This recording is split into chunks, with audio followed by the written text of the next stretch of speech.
बदलापुरातील अक्षय शिंदे कथित एन्काउंटर प्रकरणी तत्काळ एफआयआर दाखल करण्याचे आदेश 7 एप्रिललाच दिले होते, पण आतापर्यंत दोषी पोलिसांविरोधात एफआयआर दाखल का केली नाही असा सवाल कोर्टाने केलाय। तपास अद्याप एसआयटीकडे वर्ग न केल्यामुळे हायकोर्ट संतापलं। निर्देशानंतर देखील तपास वर्ग न करणे म्हणजे हा न्यायालयाचा अवमान आहे। तपास कागदपत्र घेऊन हजर राहण्याचे आदेश लक्ष्मी गौतम यांना कोर्टाने दिले। बदलापुरातील अक्षय शिंदे कथित एन्काउंटर प्रकरणामध्ये दोषी पोलिसांविरोधात अद्याप एफआयआर दाखल का केली नाही?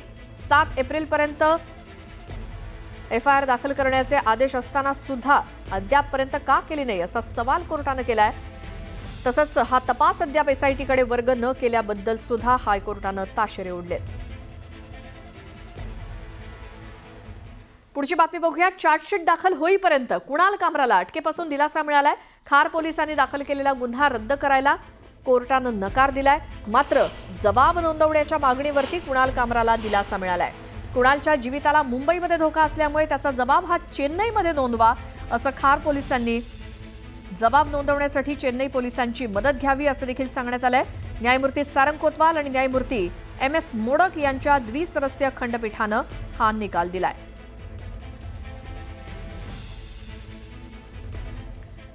जालन्याचे शिवसेनेचे नेते आणि आमदार अर्जुन खोतकर यांच्यासह त्यांचा मुलगा अभिमन्यू खोतकर यांना जीवे मारण्याची धमकी मिळाली आहे। इंस्टाग्रामच्या 4 वेगवेगळ्या अकाउंट्सवरून ही धमकी देण्यात आली असून पुत्र अभिमन्यू खोतकर यांनी तालुका पोलिसात तक्रार दाखल केली आहे। पोलीस आता तपास करतायत।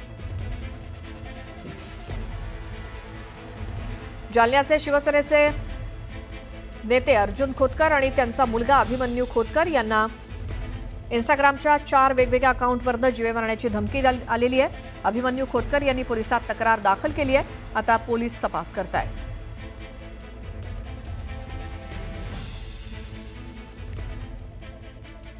आता बातमी आहे नाशिकमधनं। नाशिकच्या काठे गल्ली इथल्या या ठिकाणी झालेली दंगल ही पूर्व नियोजितच होती।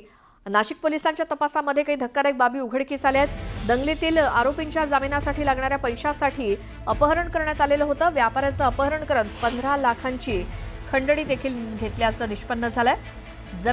जामिनाची जबाबदारी घेतलेली होती आणि टिपर गँगचा म्होरक्या शाकीर पठाणनं ही जबाबदारी घेतली होती। तर 4 एप्रिलला काठेगल्ली इथून व्यापारी निखिल दरियानी याचं अपहरण शाकीर पठाणनं केलं आणि अपहरण दंगलीचाच एक भाग होता।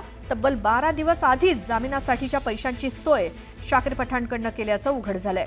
तर अनधिकृत दर्ग्याच्या भोवती 15 एप्रिलला नाशिक पोलिसांचा बंदोबस्त होता। त्या दरम्यान जमावानं दगडफेक केली आणि नाशिकच्या काठे गल्लीतील दंगलीत 21 पोलीस जखमी झाले। आतापर्यंत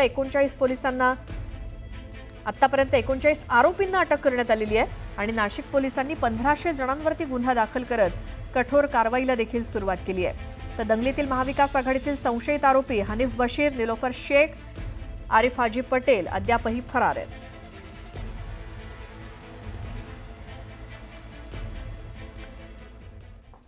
तर नाशिकच्या काठेगल्ली परिसरातील दर्गा प्रकरणी पोलिसांवरती झालेल्या दगडफेकीत आरोपी असलेला टिप्पर गँगचा समीर पठाण उर्फ छोटा पठाण याचा जुगार अड्डा पोलिसांनी उद्ध्वस्त केलाय।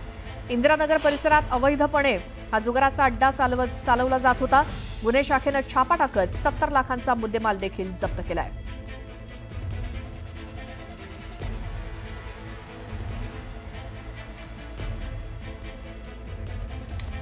आणखी एक मोठी बातमी आहे। मालेगावात ईडीकडनं छापेमारी करण्यात आली आहे। शहरातील 9 ठिकाणी ईडीचे छापे पडलेत। बनावट जन्म मृत्यू दाखला प्रकरणामध्ये ही छापेमारी करण्यात आलेली आहे। मालेगावात ईडीकडनं झालेली ही छापेमारी एकूण 9 ठिकाणी ईडीनं छापा टाकलाय। यामध्ये बनावट जन्म मृत्यू दाखला प्रकरणामध्ये हे छापे टाकण्यात आलेत मालेगावमध्ये।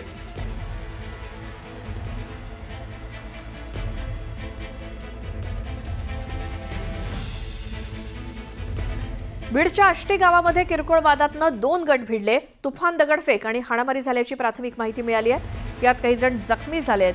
खडकत गावात चौकात लावलेल्या झेंड्यावरनं काल वाद झाला। आज देखील त्याचेच पडसाद बघायला मिळालेत। घटनास्थळी पोलीस दाखल झालेत।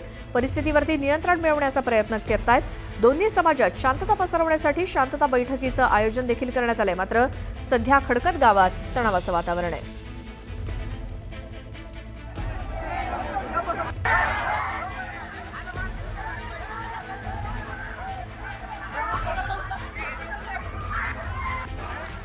राष्ट्रवादी काँग्रेस शरदचंद्र पवार पक्षाच्या प्रवक्ता पदावरील सर्व नियुक्त्या रद्द करण्यात आलेल्या आहेत। राष्ट्रवादी काँग्रेस शरदचंद्र पवार पक्षाचे प्रदेशाध्यक्ष जयंत पाटील यांच्या निर्देशानुसार सर्व प्रवक्त्यांच्या नियुक्त्या अचानक रद्द करण्यात आल्या आहेत। 16 एप्रिलला पक्षाच्या बैठकीत पानिपत इथे सरकारकडून बनवण्यात येणाऱ्या स्मारकाला समर्थन नको अशी भूमिका जितेंद्र आव्हाड यांनी मांडली। याला मुख्य प्रवक्ते महेश तपासे यांनी कडाडून विरोध केला।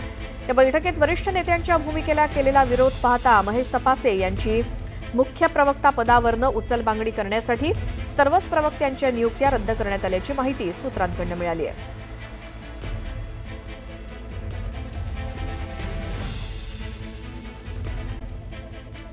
हेडलाइन्स प्रायोजक राजयोग पेंट्स, आनंद तुमचा, रंग आमचा।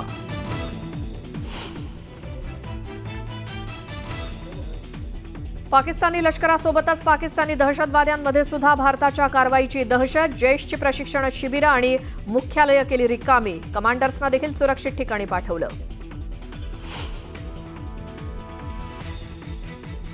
पहलगाम हल्ल्यात सहभागी दहशतवादी आदिल ठोकर आणि आसिफ शेखचं घर पाडलं। त्रालमध्ये आयडी स्फोट घडवून दहशतवाद्याचं घर केलं उद्ध्वस्त। घटनास्थळी पोहोचली न्यूज 18 लोकमतची टीम।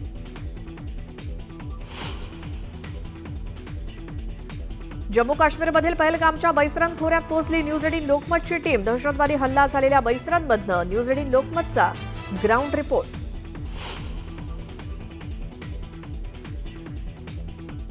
एनआयएचं पथक आज पुण्यात येणार। दहशतवादी हल्ल्यात मृत्यू झालेल्या कौस्तुभ गणबोटे आणि संतोष जगदाळेंच्या कुटुंबियांचा जबाब नोंदवण्याची शक्यता।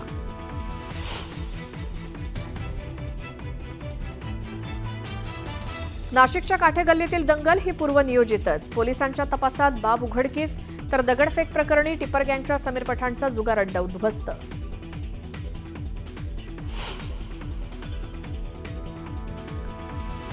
अर्जुन खोतकरांचा मुलगा अभिमन्यू यांना जीवे मारण्याची धमकी। इंस्टाग्रामवरनं वेगवेगळ्या अकाउंटवरनं देण्यात आली धमकी।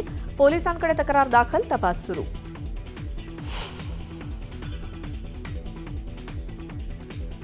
शरद पवार गटातील अंतर्गत वाद चव्हाट्यावर, सर्व प्रवक्ते आणि पदाधिकाऱ्यांच्या नियुक्त्या तातडीनं रद्द। प्रदेशाध्यक्ष जयंत पाटलांचा मोठा निर्णय।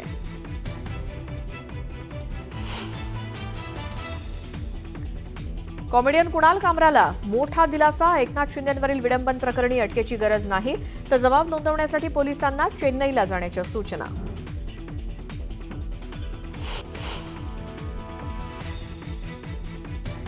अक्षय शिंदे कथित एन्काउंटर प्रकरणी तत्काळ एफआयआर दाखल करण्याचे आदेश दिलेले असतानाही अद्याप पोलिसांविरुद्ध एफआयआर दाखल का नाही, कोर्टाचा संतप्त सवाल। तर तपास एसआयटीकडे वर्ग न केल्यानं कोर्टानं सुनावलं।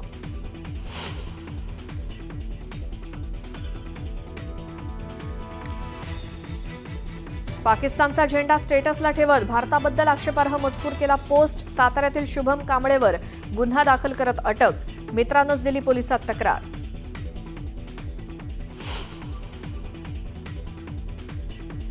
बुलढाण्यात शिक्षकी पेशाला काळीमा। मुलाला जास्त गुण देतो सांगत शिक्षकांचा मुलाच्या आईवर अत्याचार। दोघां नराधमांना पोलिसांनी ठोकल्या बेड्या।